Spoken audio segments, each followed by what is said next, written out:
eno gavumenti ekulemberwa Munankole Yoweri Museveni. Eno gavumenti yandibadde njagala nnyo kubanga eno gavumenti endetedde okukyayibwa. Abaganda bonna bankyaye, ab'olulyo lwange, ab'ekika kyange, ab'ennyumba yange, ab'eggwanga lyange bonna bankyaye kuba ndi Muganda. Mpagira Abanankole. Abanankole mwandi mbeereddewo, Abanankole mwandi njagadde, Abanankole mutekwa kunjagala kubanga bankyaye ku lwammwe.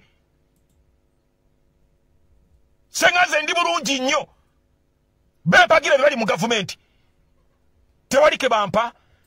Omwaka ne gugwako ndeekaana njagala Abanankole abatanjagala, nwanirira president atanjagala, nwanirira president ansubiza. And we are. What is the latest on Edem Mutwe? What is his condition? No, he has stabilized it, and we are able to Stabilize it from what to what? From the way he came, is getting better.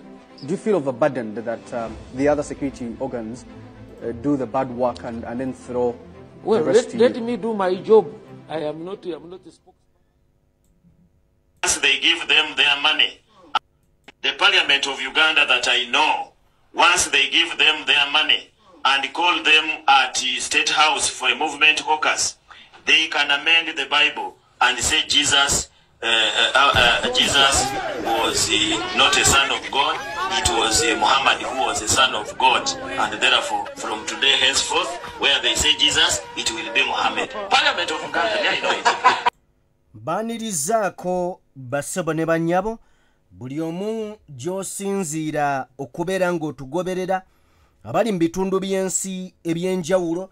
Mwebale nnyo, mwebalire ddala okubeera nga mutwegasseeko nate akawungeezi k'olunaku olwaleero. Bingi bye tulina. Nsoose kuzannyira akatambi k'abasajja mivule nenkuddizaako. Nsoose kuzannyira akatambi k'abasajja mivule nga yeemulugunya eri gavumenti gy'awagira, nenkuddizaako akatambi kayogerera amakomera mu ggwanga Frank Baine naye n'ayogera ku mbeera ya Edem Mutwe. Bwento nenkuddizaako ne Panem yabadde eyogera ku ba MP betulina mu Parliament. Omwami oyo agamba nti ba MP betulina mu Parliament basobola okwamendinga oba basobola okukola enkyukakyuka singa baba basuubiza ssente ng'era mwami Museveni kyayagala, basobola okutuula ne bakkiriza nti Bayibuli yakolebwa mu nsobi era eddizibwemu. And indeed, saagala kubeera nga nkiwakanya. Bingi bye tulina mu mawulire ag'olunaku olwaleero. Omukulembeze Robert Kyagulanyi Ssentamu asiibye Bugwe eri eyo mu ngeri y'emu, alina byalambuludde so ng'ate yeesimbyewo okuvuganya Joyce Baagala Nabbosa olunaku olwaleero akwatiddwa okuva mu hoteeri emu Emitiiyana, bw'atyo n'atwalibwa ku poliisi mu ngeri ey'enjawulo. Tugenda beera nga tutunuulira ku bikolwa by'omusajja amanyiddwa nga Twine eyatulugunya Bobi Wine nga mu kiseera kino yabuziddwawo, owa poliisi yabuziddwawo.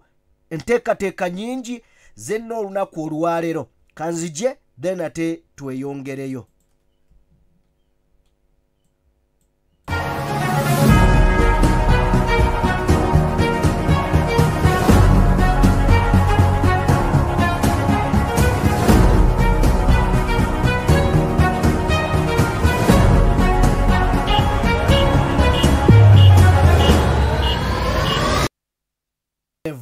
Buterevu. Olunaku olwaleero temundaba ku kamera, ndowooza n'olunaku olwajjo. Amazima gali nti obulamu si bulungi, ssenyiga annuma n'eddoboozi we muwulira nga litagadde mujja kubeera nga munsaasirirayo. Bwe muwulira nga litagadde mujja kubeera nga munsaasirirayo. Ffenna tumanye ebigenda mu maaso mu ggwanga. Kusoomoozebwa kunene wakati w'amateeka ne bannayuganda n'abo abalowoozebwa nti be bali mu buyinza era be bakulembera bannayuganda. Ssemateeka akwatibwako nga we bawulira baagala era yafuuka ekidiba omuwugwa. Buli omu kyayagala constitution kyagikola, naddala abalina amaanyi era balina obuyinza. waliwo omukyala eyakubwa bwe baali baagala okuyisa etteeka ly'emmwanyi si mulala ye Honorable Shamimu Marende. Honorable Shamimu Marende avuddeyo mu ddwaliro gy'ali wadde nga munafu ayogere ku bigenda maaso mu ggwanga Uganda. Anenya ne sekunenya byonna ebitambula ebigenda maaso ne constitution eri mu kukwatibwako nga buli omu waawulira ayagadde. Nzikiriza tuseke tufune ebigambo bya Shamimu Marende gwe tuba tutandika naye then ate tweyongereyo. Okulaba nga ntereera neebaza nnyo bannayuganda bannayuganda bannange nze Shamimu Marende omubaka omukyala owa Kampala era munnamateeka wa National Unity Platform. Ndi wano e Nairobi, Kenya we naleetebwa okufuna obujjanjabi oluvannyuma lw'okutuusibwako obuvune mu Paalamenti ya Uganda bwe yali ng'eyisa etteeka ly'emmwanyi. Nalongoosebwa era abasawo bakyanneekebejja okulaba nga ntereera. Neebaza nnyo bannayuganda mwenna wamu ne bannakampala olw'okunsabira n'okunkyekingako. Kyannaku nti ebikolwa ebityobola eddembe ly'obuntu bikyagendera ddala mu maaso mu Uganda wamu n'ekiwamba abantu. Ngatta eddoboozi lyange ku bannayuganda abalala okubanja abasibe bonna ab'ebyobufuzi okubeera nga bateebwa. Abantu nga Eddie Mutwe, Noah Mutwe, Kalanzi, Machete, Gaddafi, Achileo Kivumbi, Smart, Dr. Kiza Besigye wamu ne Kanso Abedi Nassa n'abalala bangi babeere nga bafuna eddembe lyabwe. Omuntu yenna alina okuba nga akwatibwa mu mateeka n'asibibwa mu mateeka ate era n'awozesebwa mu mateeka. Kya buswavu nti ne pulezidenti w'abantu Robert Kyagulanyi Ssentamu akyatiisibwa nakati nti agenda kuwambibwa atwalibwe mu basement ayige olunyankole. Kitukakatako ffenna nga bannayuganda okuyimirira awali amazima n'obwenkanya. Nzikiriziganya n'ensalawo ya kkooti ensukkulumu nti abantu ba bulijjo tebalina kuwozesebwa mu kkooti y'amagye. Era mu kkowa eryo lyennyini wensinziira ne ŋŋamba nti ku lwange ne ku lw'abannakampala benkiikirira tuwakanya etteeka eriri mu Paalamenti kati erya Uganda People's Defence Forces Amendment Bill 2025 ng'ekigendererwa ky'etteeka eryo kyakubeera nti abantu ba bulijjo baddamu okuwozesebwa mu kkooti.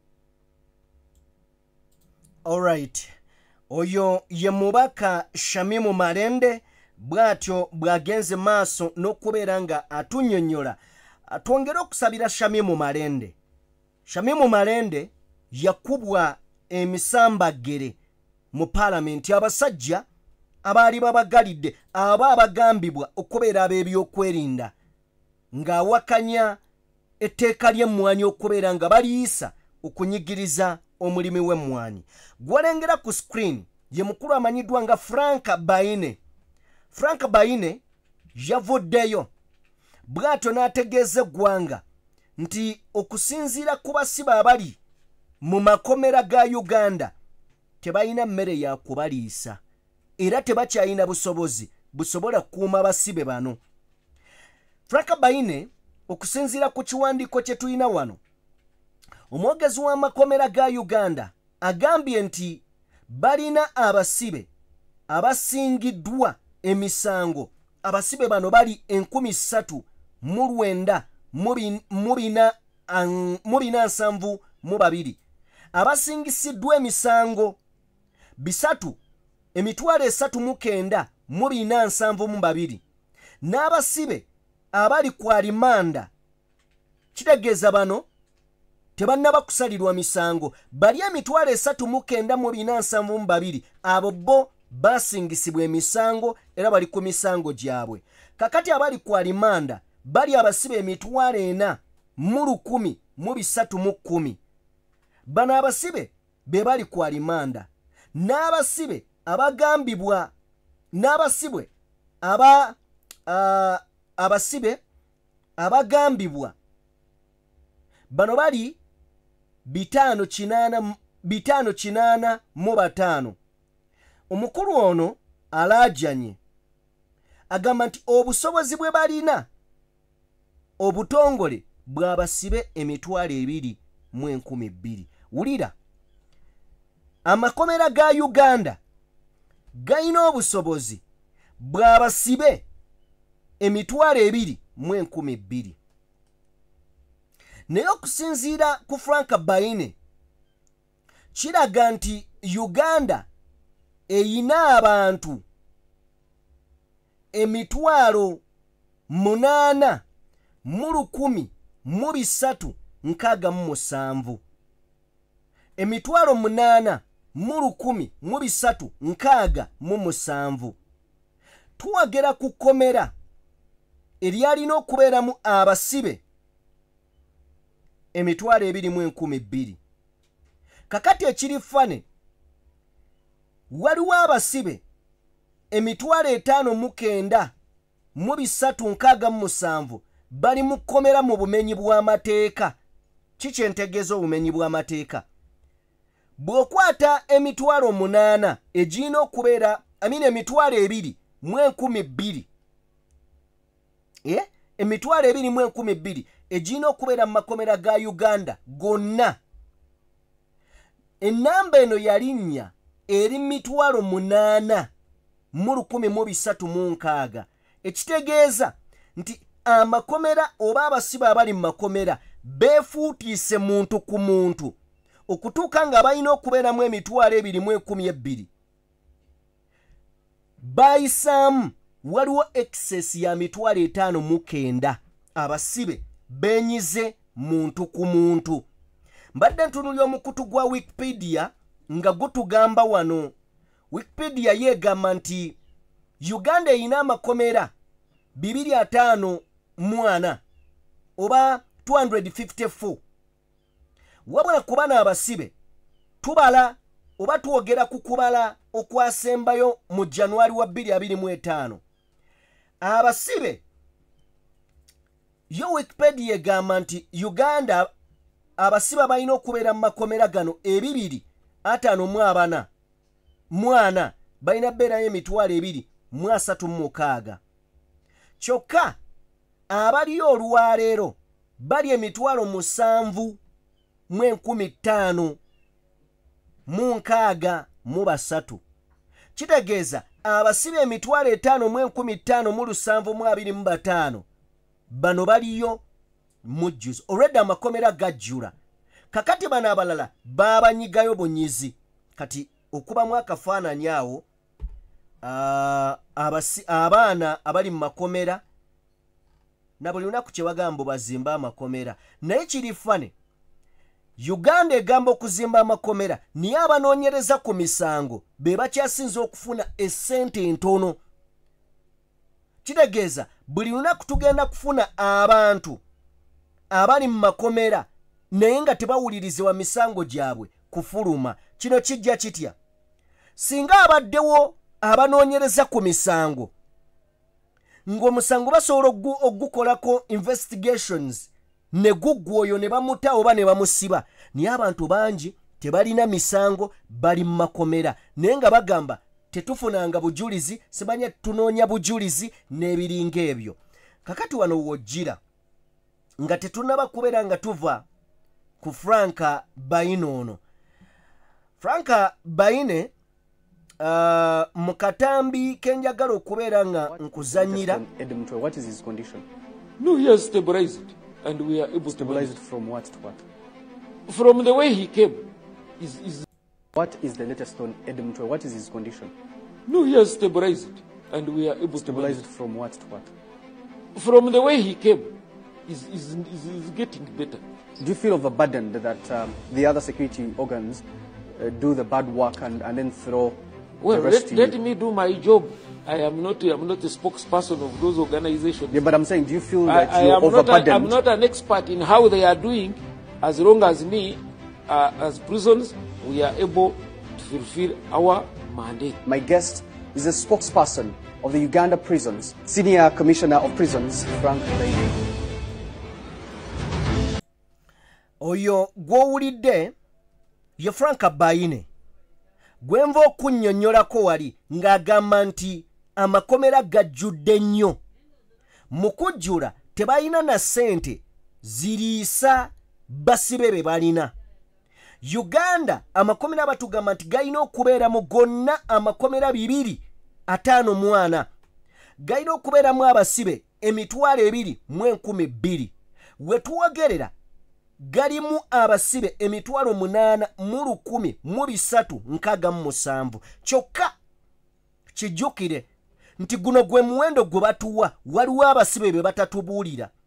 Kitegeeza amakomera ga Uganda 254 gayinza okubeera nga galimu abasibe 10,000 ne tebalina na kyakulya. Wakati mu kubeera nga tebalina kyakulya weesanga nga Frank Baine ono gwe nkuteera ku screen mu kaseera kano oyo nga bwe bamubuuza ku nsonga za Edi Mutwe bino byayanukudde. Njagala era twongere okubeera nga tubinnyonnyola. What is the latest on Edi Mutwe? What is his condition? No, he has stabilized and we are able to Stabilize it from what to what? Bamubuuzizza Edi Mutwe ali mu mbeera ki mu kiseera kino. Nagamba nti embeera ye kati egenda etereera egenda stabilizinga. Munnamawulire n'amubuuza stabilizinga okuva ku ki era ku ki. From the way he came, is getting better. Do you feel overburdened that Mbu okuva lwe yajja agenda atereera. Munnamawulire n'amubuuza gwe towulira nti no bakuteekako akazito, towulira nti bakuteekako ekizibu okubeera nga bali bakola emirimu mu bumenyi bw'amateeka ne bakwata abantu ate ne babakuleetera? Uliya Baine we yayanukudde. that the other security organs do the bad work and then throw Well, the rest to let you? me do my job. I am not a spokesperson of those organizations. Agamba nti nze mundeke nkole mulimo gwange ndeke nabali bakole ebyabwe. Mbumpimpi ye bwe bakwata asiba busibi. Tafaayo na kumanya gwe baleese akoze eki asiba busibi. Era tebimukwatako ebyabano. Then kati buno bwe bujego obuli mu gavumenti yaffe nti mulina abantu temulina byakubaliisa kyokka buli lunaku mukwata ab'okuteeka mu makomera nga temulina na mmere yakubaliisa. Buli lunaku muwongerayo mu kkomera kyokka temulina byakubaliisa.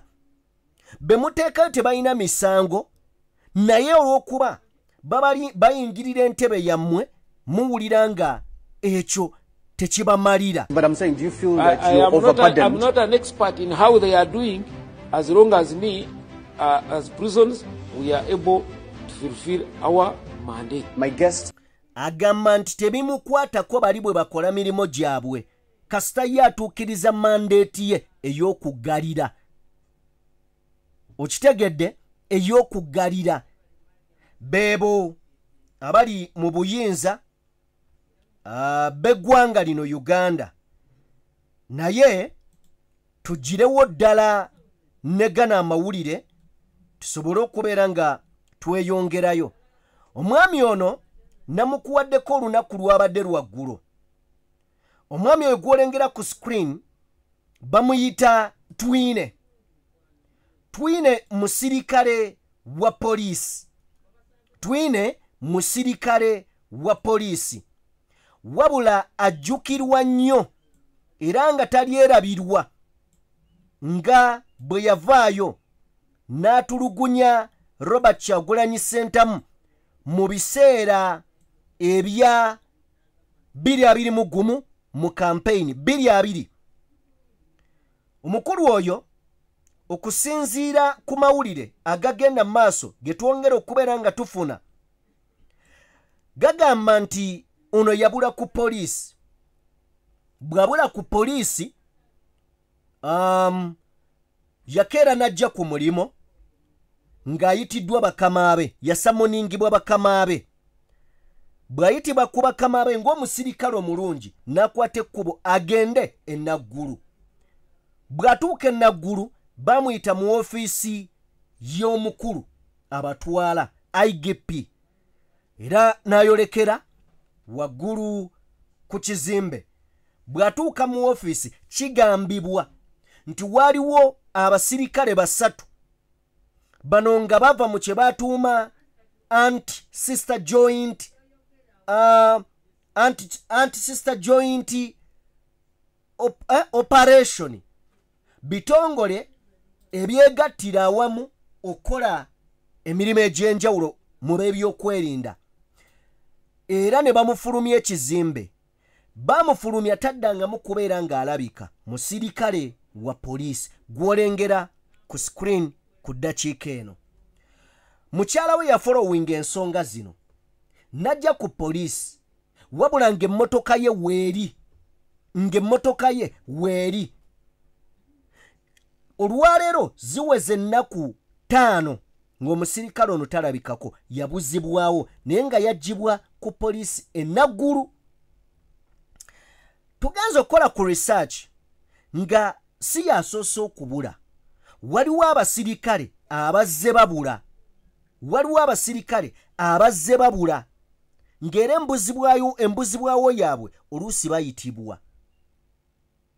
Kakati bwe kiba nga abasirikale basobola okuwamba abasirikale bannaabwe naye ng'omusirikale gwe bawambye yo ye yalaga obuyinza mu kalulu ka 2021 ogenda omaliriza ng'emmotoka ya Bobi Wine emipiira bagikubye amasasi ogenda omaliriza ng'emmotoka ya Bobi Wine yonna eweddewo nga bambadde bulletproof. Olwaleero buli kimu bakitaddeko amateeka. Kakati ye musirikale yabuzeewo. Kiki kye tulina okuyiga mu kino nti abantu betukolera ebiseera ebisinga si bannaffe batukozesa bwe tumala okumala mishoni zaabwe ne batusuula. Musajja watu yakolera banne ng'alowooza nti akolera abamwagala kyokka nga amazima amatuufu baali bamukozesa. Yabuziddwawo, mukyala we amunoonyeza ku poliisi zonna abuze. Then omulanga neebuuza asigadde kubeera nga agukubira ani awunze naawe. Okategedde? Ono ye Twine eyakuba Besigye baali bamuyita alina yitwe bwe mbaseerabidde ne naye yamaliriza bulala. Bebiri mu Uganda gye buvuddeko twalabye aba UPDF bwe balumbye poliisi ne bakuba buli aliwo emiggo. Aba UPDF balumbye poliisi ne bakuba buli ali ku poliisi, abasirikale, abantu ba bulijjo, abasibe, buli omu ne bamukuba emiggo. Kitegeeza Uganda kyonna kyeri yeetaaga amaviivi obutagajja ku ttaka. Kale nno ensonga eyo eri bwetyo. Bwe manga nkugjeewo awo nzikiriza ate nsobole okubeera nga nkwolekezaako. Simanyi gwe bw'olowooza naye omwami ono agamba nti paalamenti ya Uganda eno agamba paalamenti ya Uganda eno ne bwe bagigamba nti muyise etteeka nga mwami Museveni yabagambye nti Bayibuli eriwo mu bukyamu basobola oddiyisa.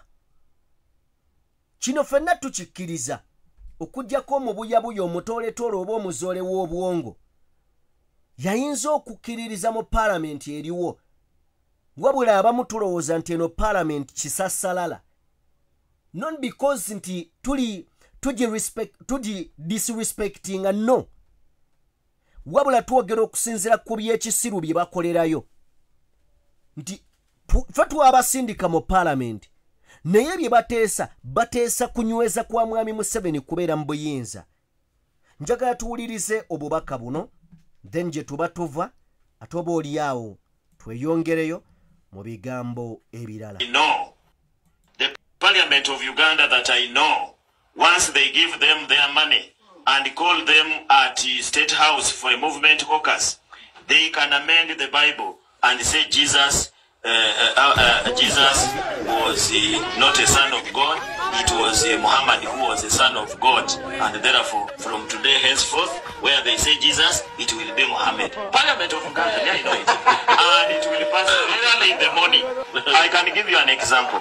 There is this MP for Kagoma West, the assistant spokesman of the caucus, of the NRM caucus. That man, the day they started talking about this bill, I saw him on TV, and he was swearing. He's a Catholic because he said it himself. Kagoma North. Chintu. Yes, last night. So the man, let me tell you, this man was swearing. He was saying they cannot support here draconian rule. We cannot accept this.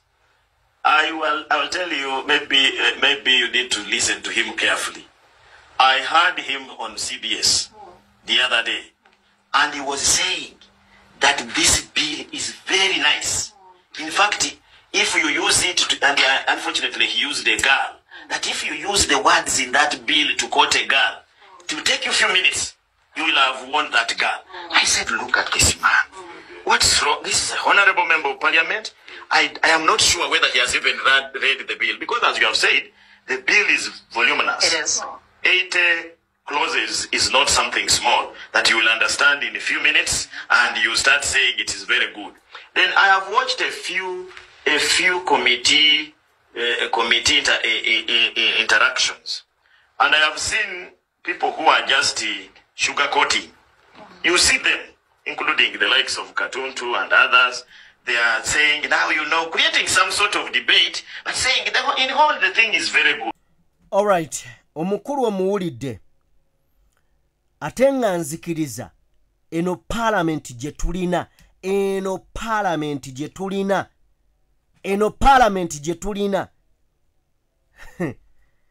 bannaye tulina ebisunsa bya parliament, tulina ebisunsa by'ababaka, tulina ebizibu by'ababaka ba parliament ebyaddala. So now munzikirize tugifulume. Ababaka bateesa ku bbago nga tebalimanyi be bano be tulina. N'avaayo nga wulidde ekigambo kimu naga dino tetusobola dikkiriza, ne limala okujja ne babayita, n'alyoka ajja n'ashuga kootinga, n'alyoka aliwaana noga kale mutusinze bannaffe, mwe mukola ki, mwe muliko. Now njagala kubeera nga nzija ku katambi kano katono nnyo, then tusobole okubeera nga nako tusobole okubeera nga tukawuliriza bulungi nnyo mukwano gwange. Alright. Okay. Nabosa. Okay. Okay. Katusooke tuwulire akatambi kano, then nzije tutandikirawo. Okay. Omukyalo oyo gwolengera ku screen ye Nabosa. Omukyalo oyo olunaku olwaleero akwatiddwa poliisi y'Emityana. Babadde mu hoteeri. Jukira omukyalo yagenda kukiikirira oba ayagala kukiikirira bantu b'Emityana mu parliament. Ekifo kyalimu kye kirimu omukyalo amanyiddwa nga Joyce Baagala Ntwatwa. Omukyalo ono olunaku olwaleero wakati mu byonna byayiseemu, abajjukira akalulu ke Kawempe, mwana muwala ono yakubwa ebitagambika. Olunaku olwaleero wakati ng'agezaako okubeera nga sinkana abantu be, embeera tebadde ya bulijjo. Embeera tebadde ya bulijjo.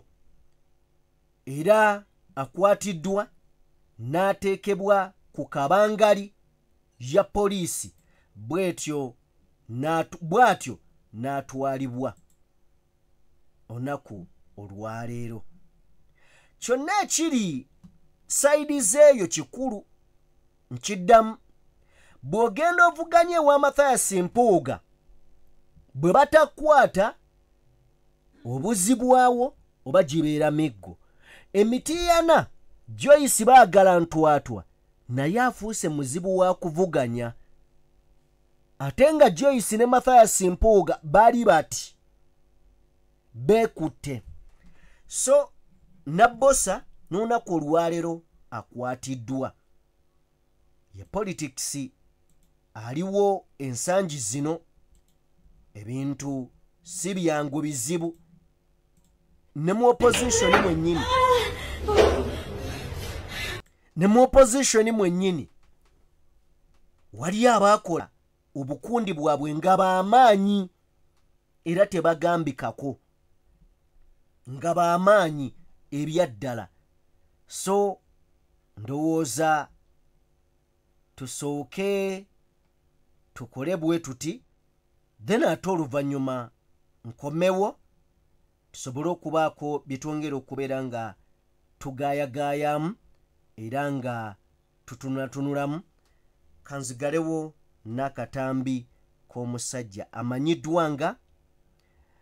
amanyiddwa nga Basajja Mivule. Yeemulugunya.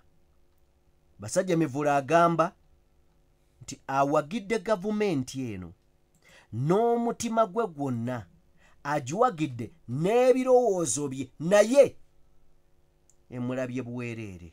Kiki ky'oyogera ku Basajja Mivule era kiki oyinza okuwabula ku Basajja Mivule? Eno gavumenti ekulemberwa Munankole Yoweri Museveni. Eno gavumenti yandibadde njagala nnyo kubanga eno gavumenti endetedde okukyayibwa. Abaganda bonna bankyaye, ab'olulyo lwange, ab'ekika kyange, ab'ennyumba yange, ab'eggwanga lyange bonna bankyaye kuba ndi Muganda.